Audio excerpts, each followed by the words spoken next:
à votre avis, dans ces mots-là, Oui. qui sont des mots français, hein, Oui. lesquels viennent de l'arabe? Moi je dirais magasin peut-être. Bled. Somme. Je dirais artichaut.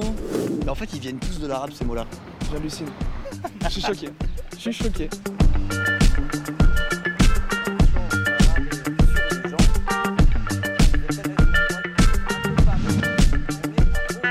Quand le matin, vous commandez votre café avec 0 sucre et avec un jus d'orange, là, je viens de parler arabe. Tous les mots viennent de l'arabe. Est-ce que, selon vous, la langue française a été influencée plus par le gaulois ou par l'arabe? Par l'arabe Je pense par l'arabe. Gaulois.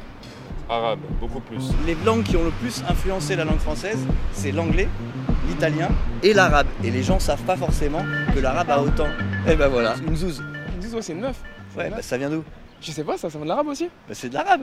Café surtout, c'est le plus connu. Ça vient d'où, café? Kahwa. Kiff kiff. Bon. Ouais, kiff kiff, exactement. Coton. En arabe, c'est coton.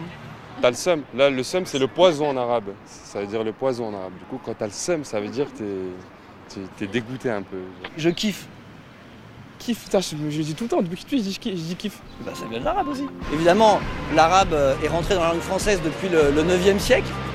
Mais encore aujourd'hui, dans les quartiers, voilà, avoir le seum, kiffer et bien d'autres mots, une zouze, ça vient de l'arabe. Et donc tous les jours, la langue française, elle s'enrichit de mots arabes. C'est un peu comme avec l'anglais, c'est une longue histoire d'amour et de désamour aussi, parce que dans le fond, il y a eu d'abord les conquêtes arabes.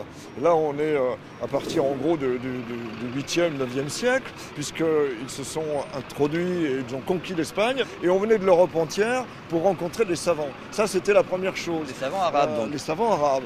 Algèbre vient effectivement de l'arabe, et algorithme, il y a toujours une difficulté, c'est qu'on a tendance à vouloir l'écrire avec un Y, et c'est R-I-T-H-M-E, justement parce que ça vient d'un nom propre. Alors après, ça a été la colonisation et la décolonisation.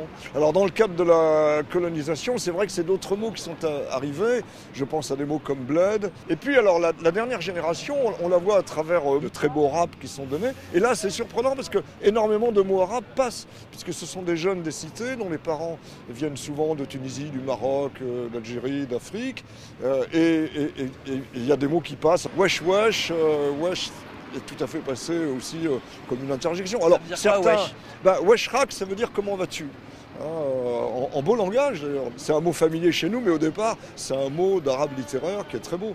Tous les mots sont beaux, il suffit de les rendre beaux.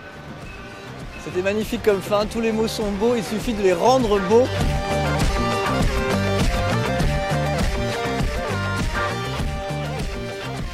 Bon, vous l'avez compris, l'instant détox, c'est ma façon de lutter contre les intox, les fake news, les fausses informations qui circulent sur Internet. Alors, si ça vous plaît, abonnez-vous à ma chaîne, ça doit être à peu près par là.